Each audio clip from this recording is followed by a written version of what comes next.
जय श्री कृष्णा मित्रों, स्वागत है आप लोगों का हमारे YouTube चैनल में। मित्रों, क्या आपको पता है कि स्त्रियां आप सभी से कब तक प्रेम करती हैं? समस्त पत्नियां अपने पति से कब तक प्रेम करती हैं और स्त्रियां कितनी उम्र तक अपने पतियों से प्रेम करती हैं? मित्रों, आप सभी ने कहीं ना कहीं देखा होगा कि लोग अपनी पुत्री की शादी किसी धनवान घर में ही करते हैं। वह यही सोचते हैं कि मेरी पुत्री जब उस धनवान घर में जाएगी तो वह एक सुखी जीवन व्यतीत करेगी। परंतु मित्रों, ऐसा कुछ नहीं कहा जा सकता कि उसकी पुत्री एक सुखी जीवन व्यतीत करेगी या दुखी जीवन व्यतीत करेगी। तो मित्रों, आज का प्रसंग बहुत ही रोचक मंद है। मित्रों, आज की इस वीडियो में आप सभी को एक सच्ची घटना बताने वाले हैं। इस घटना के माध्यम से आप सभी को पता चलेगा कि स्त्रियां कब तक पुरुषों से प्रेम करती हैं। मित्रों, आप सभी को पता है कि आज के कलयुग के समय में हमारे सभी पुत्र या पुत्री किसी न किसी से बातें किया करते हैं और जाने अनजाने में किसी न किसी से प्रेम कर बैठते हैं और दोनों के बीच प्रेम हो जाने के बाद कोई संभव नहीं होता कि उन दोनों की शादी हो जाए। मित्रों, जब उन दोनों की शादी नहीं होती तो दोनों प्रेम के वशीभूत होकर अपने घर परिवार को छोड़कर भाग जाते हैं और कहीं पर बसेरा कर लेते हैं और शादी भी कर लेते हैं। मित्रों, आज के कलयुग के समय में ऐसी चर्चाएं हर कहीं सुनने को मिलती हैं। मित्रों, आज के कलयुग के समय में यह सब होना आम बात है। मित्रों, आज आप सभी को बताएंगे कि वह कौन सी स्त्रियां हैं जो अपने पति को मरते दम तक प्रेम करती हैं और वह कौन सी स्त्रियां हैं जो अपने पति के होते हुए भी पराया पुरुष की ओर आकर्षित रहती हैं और अपने पति से दिखावे मात्र के लिए प्रेम करती हैं। तो मित्रों, आप सभी को वीडियो को शुरू से लेकर अंत तक देखना होगा, तभी मित्रों आप सभी को पता चल पाए कि कौन सी स्त्रियां अपने पति से कब तक प्रेम करती हैं। मित्रों, कथा को आगे जानने से पहले यदि आप वीडियो पर आए हैं तो वीडियो को लाइक कर दीजिए और साथ में चैनल को भी सब्सक्राइब कर दीजिए और बेल नोटिफिकेशन को ऑल पर सेलेक्ट कर दीजिए और कमेंट बॉक्स में जाकर जो माता लक्ष्मी जरूर कमेंट करें। मित्रों, चलिए मैं आप सभी को एक कथा के माध्यम से स्त्रियां अपने पुरुष से कब तक प्रेम करती हैं इस प्रश्न का उत्तर देने वाले हैं। मित्रों, एक बार की बात है, देवी राधा भगवान श्री कृष्ण के पास जाती हैं और भगवान श्री को सादर नमस्कार करते हुए कहती है कि हे प्रभु, आज मेरे मन में एक विचित्र प्रश्न उठ रहा है जो मुझे अंदर ही अंदर खाए जा रहा है। तभी भगवान श्री कृष्ण जी कहते हैं, हे देवी, तुम्हारा जो भी प्रश्न है तुम अपना प्रश्न निसंकोच होकर पूछ सकती हो। तब देवी राधा कहती हैं कि हे प्रभु, मेरा प्रश्न यह है कि समस्त स्त्रियां या पत्नियां अपने पति से कब तक प्रेम करती हैं और कितनी उम्र तक प्रेम करती हैं। मित्रों, यह बात सुनकर भगवान श्री कृष्ण जी कहते हैं, हे देवी, आज आपने अति उत्तम प्रश्न किया है। यह प्रश्न समस्त पुरुषों के लिए है कि स्त्रियां उनसे कब तक प्रेम करती हैं। हे देवी, मैं तुमको इस प्रश्न का उत्तर एक कथा के माध्यम से देने वाला हूँ। हे देवी, इस कथा को तुमको शुरू से लेकर अंत तक पूरे मन से सुनना होगा। आगे देवी राधा जी कहती हैं कि हे प्रभु, आपके मुख से वह कथा सुनना कितनी सौभाग्य की बात है। आगे भगवान श्री कृष्ण जी कहते हैं, हे देवी, इस कथा को जो पूरा सुनता है उसके घर में सदैव माता लक्ष्मी का वास होता है और भगवान शनिदेव की छत्र छाया उसके ऊपर हमेशा बनी रहती है। और जो भी इस कथा को अंत तक नहीं सुनता है उसके घर को माता लक्ष्मी छोड़कर चली जाती हैं। और आगे भगवान श्री कृष्ण जी कहते हैं कि हे देवी, इस कथा को तुम पूरे ध्यान से अंत तक सुनना। तब देवी राधा कहती हैं, हे प्रभु, मैं आपको वचन देती हूँ कि मैं इस कथा को शुरू से लेकर अंत तक सुनूंगी। तब भगवान श्री कृष्ण कथा को आगे सुनाते हुए कहते हैं, हे देवी, एक बार की बात है, उत्तर प्रदेश में एक स्वभावमान नगरी थी। उस नगर में एक बहुत बड़ा घना जंगल था। उस जंगल में ना तो कोई आता था ना तो कोई जाता था। उस जंगल में सिर्फ और सिर्फ जंगली जानवरों का बसेरा था। मित्रों, उत्तर प्रदेश में एक राजा राज करता था जिसका नाम सुरेंद्र सिंह था और उस राजा की उम्र लगभग 35 वर्ष की हो चुकी थी और उस राजा की अभी तक शादी नहीं हुई थी क्योंकि आज तक उसे कोई भी स्त्री पसंद नहीं आई थी, उसके लिए कोई भी स्त्री सुंदर नहीं थी। मित्रों, उस राज्य में एक जंगल था, उस जंगल की चर्चा बहुत ज्यादा हो रही थी। मित्रों, जब उस राजा ने यह चर्चा सुनी कि उनके नगर में एक जंगल है जहां पर ना तो कोई आता था और ना ही कोई जाता था, पता नहीं क्यों लोग उस जंगल में जाने से डरते थे और उस जंगल में सिर्फ जंगली जानवर ही रहा करते थे, तो वह खबर सुनकर राजा उस नगर के जंगल में जाने का निर्णय लेते हैं और वह अपने मंत्रियों को आदेश देकर एक अश्व तैयार करवाते हैं और वह राजा उस अश्व पर बैठकर उस नगर के जंगल के लिए रवाना हो जाता है। मित्रों, वह राजा जब उस जंगल के अंदर प्रवेश करने ही वाला था कि तभी उस जंगल के किनारे उसे एक कुटिया दिखाई देती है।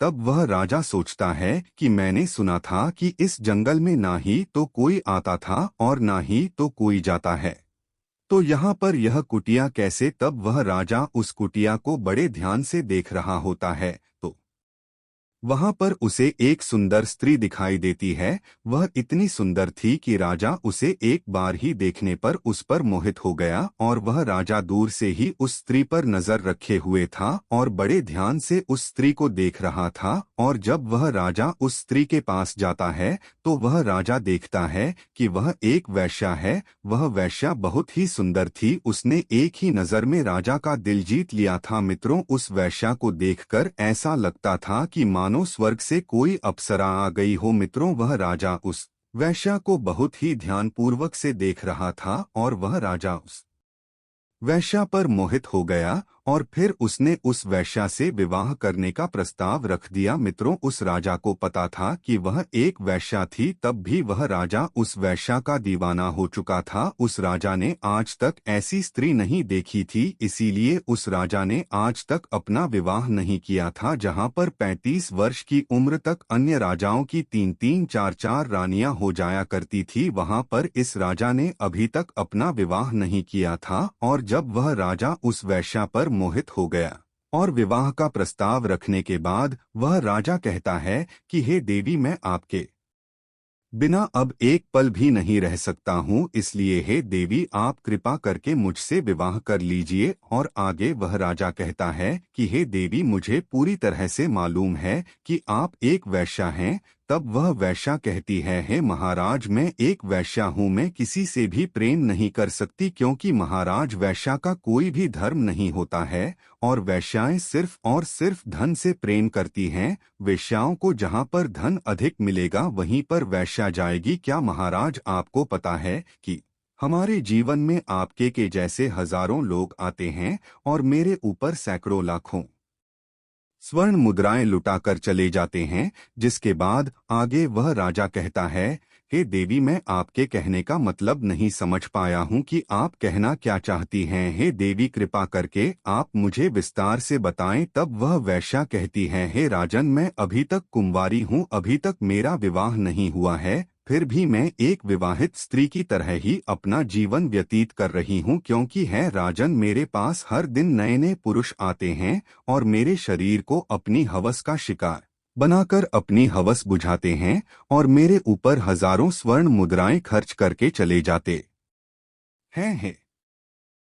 राजन, मुझे वैश्या होने के कारण यह सब करना पड़ता है। तब वैश्या आगे कहती है, हे महाराज, मेरा आपसे निवेदन है कि आप अपने राज्य को पुनः वापस चले जाएं और आप मुझसे विवाह करने की इच्छा को त्याग दीजिए क्योंकि आप इस उत्तर प्रदेश के एक प्रसिद्ध और शक्तिशाली धर्मपरायण राजा है। आगे वह वैश्या कहती है, हे महाराज, अगर एक राजा किसी एक वैश्या से विवाह करेगा तो न जाने महाराज, हमारे समाज में आपका न जाने कितना अपमान होगा। है महाराज, किसी राजा को एक तुच्छ वैश्या से विवाह करना शोभा नहीं देता है। आगे वह वैश्या राजा से कहती है, हे राजन, ना जाने कितनी राजकुमारियां आपको मुझसे भी सुंदर सुंदर मिल जाएंगी। आप उन राजकुमारी के साथ विवाह करके अपना एक सुखी जीवन व्यतीत कर सकते हैं। और हे राजन, अगर रही बात मुझसे शादी करने की, तो आप मेरे शरीर का एक बार भरपूर आनंद लेने के बाद आप अपने राज्य में वापस लौट जाएं। आगे वह राजा कहता है, हे देवी, मैं आपके बारे में सब कुछ जानता हूँ, फिर भी मैं आपकी सुंदरता पर मोहित हो चुका हूँ। मैं किसी भी हालत में आपसे विवाह करना चाहता हूँ।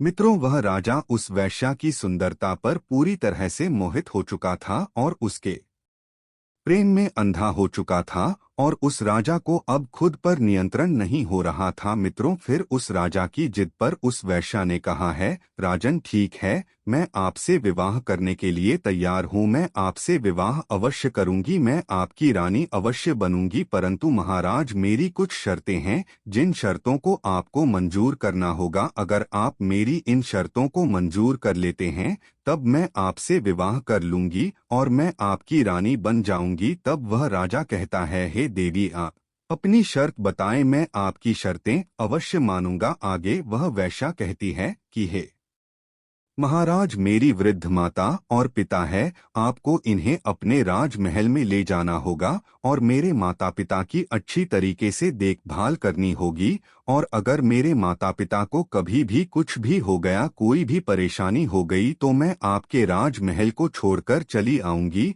और महाराज, मेरी दूसरी शर्त यह है कि आपके महल में रहकर मैं जो भी करूंगी आप मुझे रोकेंगे नहीं। जिस दिन आपने मेरे ऊपर कोई भी पाबंदी लगाने की कोशिश की, तो मैं उसी दिन आपके राजमहल को छोड़कर चली आऊंगी। मित्रों, यह दो शर्तें उस वैश्या ने रखी, और फिर वह राजा तो वैश्या के प्यार में अंधा हो चुका था। वह उस वैश्या की इन दोनों शर्तों को मान लेता है और उस वैश्या को वचन दे देता है और कहता है, हे देवी, आप जैसा कहो वैसा ही होगा, परंतु आप मुझसे विवाह करके मेरे राजमहल चलिए, क्योंकि मैं आपके बगैर अब एक पल भी व्यथित नहीं कर सकता। क्योंकि हे देवी, मैं आपसे बहुत अधिक प्रेम करता हूँ और मैं आपके बगैर जीवित नहीं रह सकता। इसलिए हे प्रिय, आप देर ना करते हुए मुझसे विवाह करके हमारे राजमहल में चलिए, और आपने जो शर्तें बताए हैं मैं उन्हें पूर्ण तरीके से उन शर्तों का पालन करूंगा। फिर मित्रों, उस वैश्या ने उस राजा से शादी कर ली और फिर अपने बूढ़े माता पिता को लेकर उस राजा के साथ विवाह आदि संपन्न करके वहां से राजमहल के लिए प्रस्थान कर जाती है।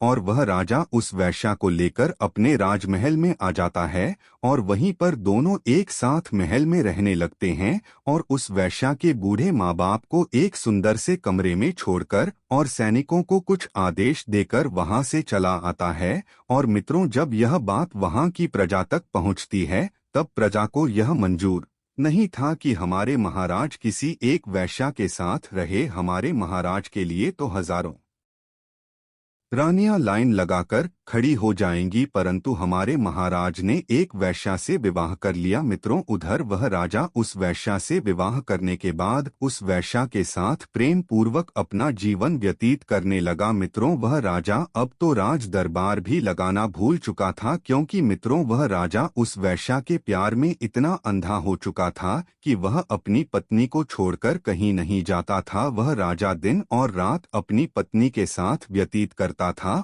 और पूरी प्रजा मंत्री गढ़राजा के इस हरकत से बहुत नाराज थे। मित्रों, अब वह राजा राज दरबार लगाना भूल चुका था। अब प्रजा को कुछ समझ में नहीं आ रहा था और एक मंत्री राजा को बहुत समझता था, परंतु उस मंत्री के समझाने के बाद भी उस राजा को कुछ भी समझ में नहीं आ रहा था। फिर कुछ मंत्रियों ने मिलकर आपस में विचार विमर्श किया और अपने नगर के कुछ सतर्क चोरों को बुलाया और उन चोरों से कहा कि तुम्हें उस वैश्या की बूढ़े माँ बाप की हत्या कर देनी होगी। इसके लिए मैं तुम्हें 10 लाख स्वर्ण मुद्राएं देता हूँ। जब उन चोरों ने 10 लाख स्वर्ण मुद्राएं पाने की बात सुनी, तो वह चोर मंत्रियों से बोले कि मंत्री जी, आज आपका काम हो जाएगा। आज रात में मैं उस वैश्या के बूढ़े माता और पिता की हत्या कर दूंगा। तो मित्रों, जैसे से ही आधी रात हो चुकी थी और रात का तीसरा पहर चल रहा था, तभी उन चोरों ने छुपते छुपाते राजमहल में प्रवेश किया और उस वैश्या के बूढ़े माँ बाप के कक्ष में जा पहुँचे और उन दोनों को मौत के घाट उतारने ही वाले थे कि तभी बूढ़े माता पिता जोर जोर से चोर चोर चिल्लाने लगे। तभी उन चोरों ने बिना कोई देरी किए उन दोनों को मारकर वहां से भाग जाते हैं। जब उस वैश्या ने अपने बूढ़े माता पिता की आवाज सुनी तो उसने महाराज से कहा, हे राजन, लगता है हमारे माता पिता को कोई समस्या है। तब वह वैश्या और राजा सुरेंद्र सिंह उनके माता पिता के कमरे में जाते हैं तो वहां पर देखते हैं कि उनके माता और पिता की मौत हो चुकी है और मौत करने वाला वहां से भाग गया है। फिर मित्रों वह राजा उन चोरों को थोड़ा सा देखता है और उनके पीछे पीछे भागने लगता है। वह अपने पूरे महल में उनके पीछे पीछे भागता है। फिर वह चोर उस राजमहल से निकलकर जंगल की तरफ भाग जाते हैं। फिर वह राजा लौटकर उसी कक्ष में आ जाता है। मित्रों उस वैश्या ने राजा को उस कक्ष में आया हुआ देखकर उस वैश्या ने महाराज से कहा, महाराज अब मैं क्या करूं? तब उस राजा ने कहा, हे देवी, मैं अपना वचन हार चुका हूं। हे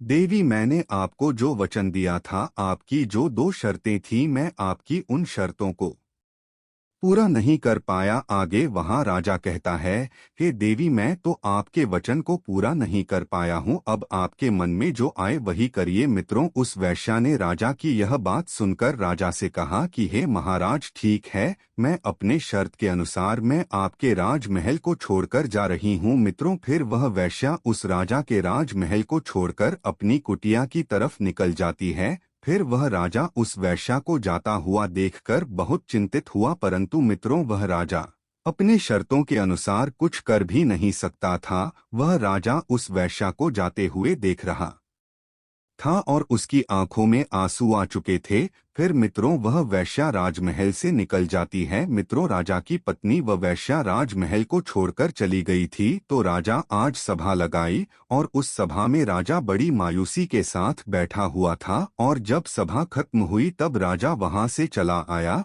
और वह यही सोच रहा था कि अब तो मेरे जीवन में अंधेरा ही अंधेरा है, अब मैं उस वैश्या के बिना कैसे रहूंगा। और वह कहता है, मेरी सबसे कीमती चीज मेरी जिंदगी मुझे छोड़कर चली गई, अब मैं उसके बिना कैसे रह सकता हूँ। मित्रों वह राजा उस वैश्या के प्रेम में इतना अंधा हो गया था कि वह ना तो कुछ खाता था और ना ही कुछ पीता था। वह रात भर अपने बिस्तर पर पड़ा होकर उस वैश्या के बारे में सोचा करता था। उसको रात भर नींद नहीं आ रही थी। मित्रों इसी तरह धीरे धीरे कुछ दिन व्यतीत हुए। मित्रों अब तो वह राजा पूरे दिन अपने बिस्तर पर पड़ा रहता था और वह मन ही मन सोचता है कि मेरा चैन और सुख सब कुछ मुझसे छीन लिया गया। और वह राजा आगे कहता है, मेरे पास से सब कुछ चला गया। मित्रों अब वह राजा उस वैश्या के लिए बड़ा ही परेशान हो रहा था। मित्रों अब उस राजा को अपने आप को संभाला नहीं जा रहा था और एक दिन वह अपने अश्व पर बैठकर उस जंगल की तरफ चल दिया जहां पर वैश्या की कुटिया थी, वहां के लिए रवाना हो गया। मित्रों इधर वह राजा उस वैश्या की कुटिया के पास पहुंचता है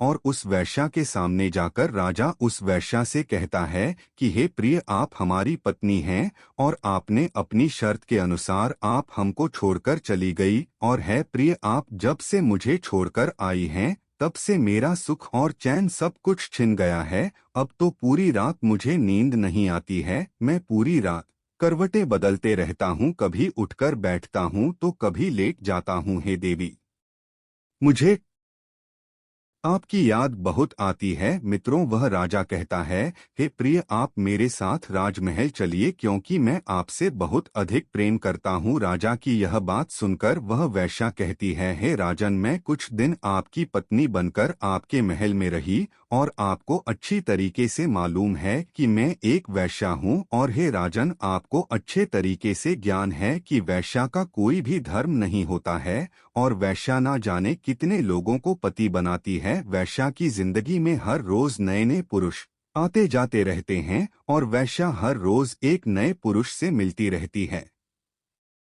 क्योंकि वैश्या का यही मतलब होता है अपने शरीर को बेचना। वैश्या अपने शरीर को बेचकर अपना पेट पालती है और वैश्या महाराज से कहती है, हे राजन, तुम्हारे जैसे हैं न जाने कितने हवस के पुजारी मेरे द्वार पर आते रहते हैं और मेरे शरीर का भरपूर आनंद लेते हैं और मुझे हजारों स्वर्ण मुद्राएं देकर यहाँ से चले जाते हैं। आगे वह वैश्या कहती है, हे राजन, मैं आपकी शर्त के अनुसार आपकी रानी बनकर आपके महल में रही, परंतु आपने मेरी शर्तों को पूरा नहीं कर सके, इसलिए मैं आपके राजमहल को छोड़कर चली आई हूँ। हे महाराज, अब जिद ना करें, आप वापस अपने महल में चले जाएं, अब मैं पुनः वापस नहीं जा सकती हूँ। वैश्या की यह बात सुनकर वह राजा कहता है, हे देवी, मैं आपके बगैर नहीं रह सकता हूँ। आगे बाद में वैश्या कहती है, हे महाराज, आप हमारे प्रेम में बहुत ही ज्यादा पागल है। यह सब एक महाराज को शोभा नहीं देता, क्योंकि आप महान राजा हैं। हे महाराज, मैं आपको कुछ ज्ञान की बातें बताने वाली हूँ, कुछ अच्छी जानकारी देने वाली हूँ। हे महाराज, यह बातें आप पूरे ध्यान से सुनना है। महाराज, यह 3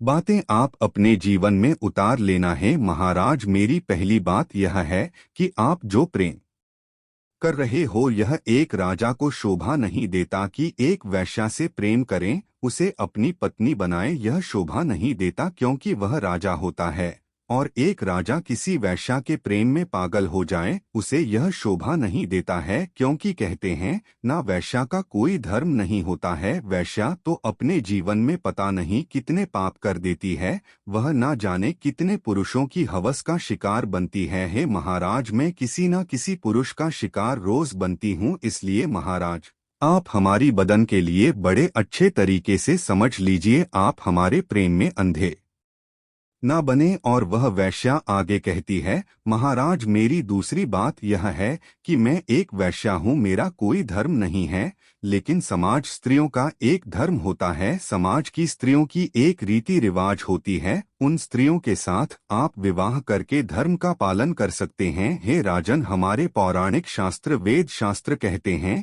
कि जो समाज की स्त्रियां होती हैं, नारियां होती हैं, उनका धर्म होता है कि वह अपने पति के साथ में रहे, अपनी पति की सेवा करें, अपने पति को पति परमेश्वर मानकर उनकी हर बातों का पालन करें। समाज की स्त्रियों के लिए सबसे बड़ा देवता उनका पति होता है। हे राजन, उस समाज की स्त्रियों का पति चाहे निर्बल हो या बलहीन ही क्यों न हो, उनके के लिए उनका पति सबसे बड़ा भगवान होता है। वह स्त्रियां अपने पति को पति परमेश्वर मानती हैं, वह स्त्रियां अपने पति को किसी भी हालत में छोड़कर नहीं जा सकते हैं, और उन समाज की स्त्रियों का यही कर्तव्य होता है कि वह अपने पति की सेवा करें। और हे राजन, यह बात वेश्याओं पर लागू नहीं होती है, हम वैश्या का कोई धर्म नहीं होता है।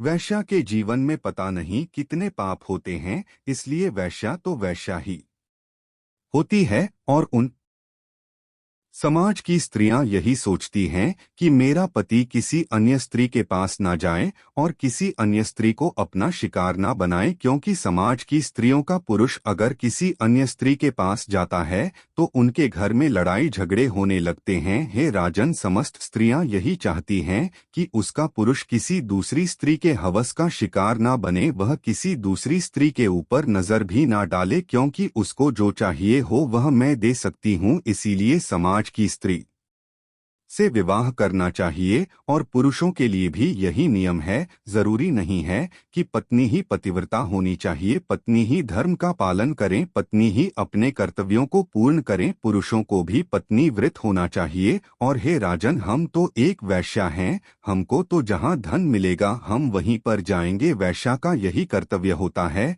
वैश्या अपना पेट पालने के लिए अपने शरीर को बेचकर अपना पेट पालती है। हे राजन, वेश्याओं को जहां पर अधिक धन मिलता है, वैश्या उन्हीं की रानी बन जाते हैं, और जितने समय के पैसे मिलते हैं उतनी ही समय की रानी बनती है। उसके बाद जब उस पुरुष का समय समाप्त हो जाता है तब दूसरे पुरुष की बारी आती है, उससे भी धन मिलता है। हे राजन, वैश्या का तो काम है कि अपने आप को बेचना, दूसरों की प्रतिदिन रानी बनना। इसलिए हे राजन, हम जैसी वैश्या का कोई धर्म नहीं होता है, और जो समाज की स्त्री और नारियों का धर्म होता है उन्हें अपने पति और बच्चों को छोड़कर नहीं जाना चाहिए। और मान लीजिए यदि पति के पास धन की कमी है और उस पति के पास पैसे कमाने का कोई जरिया नहीं है, तो पत्नी को अपने पति को छोड़कर नहीं जाना चाहिए। यह नहीं कि जब उसके पति के पास धन कम हो या धन ना हो तो वह स्त्री अपने पति और बच्चों को छोड़कर किसी धनवान पुरुष के पास चली जाए। हे राजन, पति चाहे निर्धन क्यों ना हो, पत्नी को अपने धर्म का पालन अवश्य करना चाहिए, अपने पति के साथ रहना चाहिए, अपने पति की सहायता करनी चाहिए। और ऐसा नहीं कि पति के पास धन नहीं है तो अपने पति को वह स्त्री ताना दे, लड़ाई झगड़ा करें। अगर वह स्त्री अपने निर्धन पति से लड़ाई झगड़ा करेगी तो उसके घर में कभी भी माँ लक्ष्मी का वास नहीं होगा और वह और कंगाल होते चले जाएंगे। उनके घर में अगर माँ लक्ष्मी आएगी तो उनके घर में माँ लक्ष्मी रुक नहीं सकती। माँ लक्ष्मी एक दरवाजे से आएंगी और दूसरे दरवाजे से तुरंत चली जाएंगी। चाहे जितना दुख हो, पत्नी को हमेशा अपने पति से प्रेम करना चाहिए और अपने पति को दिलासा देने के लिए पत्नी को हमेशा यही करना चाहिए कि स्वामी, मैं आपके साथ हूँ, आप परेशान मत होइए, भगवान की कृपा से सब कुछ ठीक हो जाएगा। और पत्नी को पति के प्रति और पति को पत्नी के प्रति हमेशा आकर्षित रहना चाहिए। हमेशा दोनों के बीच प्रेम बना रहना चाहिए और कभी भी किसी भी स्त्री को अपने पति को छोड़कर कभी नहीं जाना चाहिए और पति को भी अपनी पत्नी को छोड़कर कभी नहीं जाना चाहिए। हे राजन, आज के समय में समस्त पति और पत्नी के बीच में छोटी छोटी बातों पर छोटी मोटी लड़ाई झगड़े होते रहते हैं, परंतु एक दूसरे के प्रति प्रेम बराबर रहता है। और इतना समझ जाइए कि अगर जब पति और पत्नी के बीच में जो लड़ाई होती है वह बातें अगर आसपास के पड़ोसियों के पास पहुंचती हैं तो समझ जाइए कि पति और पत्नी दोनों एक साथ अब नहीं रह सकते। तब वहां पर पति को पत्नी के प्रति प्रेम नहीं होता है और पत्नी को पति के प्रति प्रेम नहीं होता है। वहां पर पत्नी और पति एक दूसरे से अलग हो जाते हैं। और मित्रों, समाज कि स्त्रियों का यही धर्म होता है कि वह स्त्रियां अपने पति के साथ मिलजुल कर रहे और पत्नियों को हमेशा अपने पति की आज्ञा का पालन करना चाहिए। हाँ, वहाँ पर पतियों की आज्ञा का पालन नहीं करना चाहिए। जहाँ पर पति की बात गलत हो, पति आपसे गलत काम करवाता हो, वहाँ पर आपको अपने पति की आज्ञा का पालन नहीं करना चाहिए।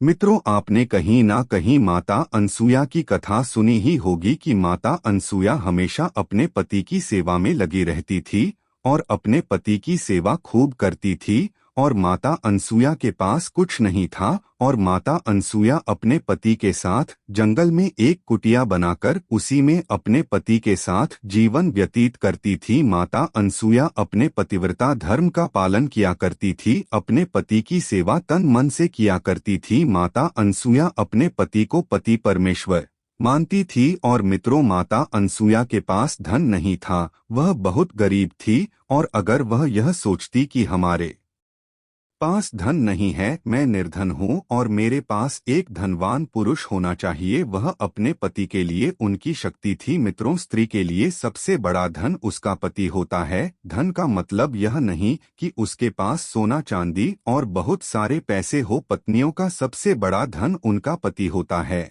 और उनके बच्चे होते हैं। लेकिन आज के कलयुग के समय में समस्त स्त्रियों का सबसे बड़ा धन रुपया, पैसा, धन दौलत यह सब होता है और पति कुछ भी नहीं होता। मित्रों, आपने कहीं ना कहीं सुना होगा या कहीं ना कहीं देखा होगा, अपने गांव में, अपने घर के पड़ोस में, अपने ही घर में कि धन के लिए कितनी ज्यादा लड़ाई होती रहती है। इसीलिए हे राजन, पत्नी को हमेशा धर्म का पालन करना चाहिए। आगे वह वेश्या कहती है, हे राजन, आप वेश्याओं के चक्कर में ना पड़े, जो आप हमारे चक्कर में पड़े हुए हैं। आप हमारे प्रेम में अंधे हो गए हैं और हमारे प्रेम में जो पागल बने हुए हैं। हे राजन, राजा को अपने बारे में कभी नहीं सोचना चाहिए, राजा को अपनी प्रजा के बारे में सोचना चाहिए। आप तो अपने बारे में सोचते हैं, अपनी प्रजा के बारे में कुछ भी नहीं सोचते हैं। हे राजन, न जाने मेरी मुलाकात प्रतिदिन कितने पुरुषों से हुआ करती है। इसीलिए राजन, आपको अपने राज्य में वापस लौट जाना चाहिए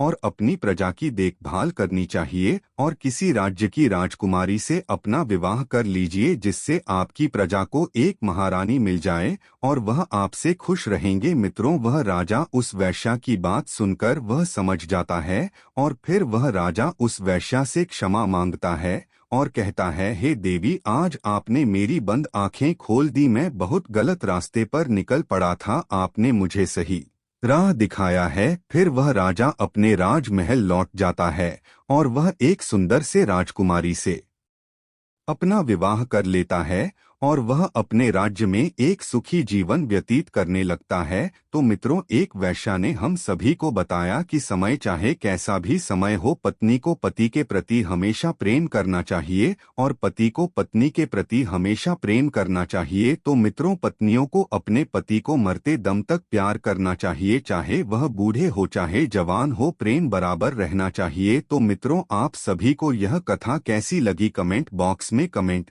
करके जरूर बताएं। और मित्रों, अभी तक आप लोगों ने हमारे इस वीडियो के नीचे को लाइक नहीं किया तो वीडियो को लाइक कर दीजिए और कमेंट में जय मां लक्ष्मी जरूर कमेंट करें। तो मित्रों, वीडियो को यहां तक देखने के लिए आप सभी का दिल से धन्यवाद। मिलते हैं किसी और पौराणिक कथा के साथ, तब तक के लिए राधे राधे, हर हर महादेव, जय श्री कृष्णा।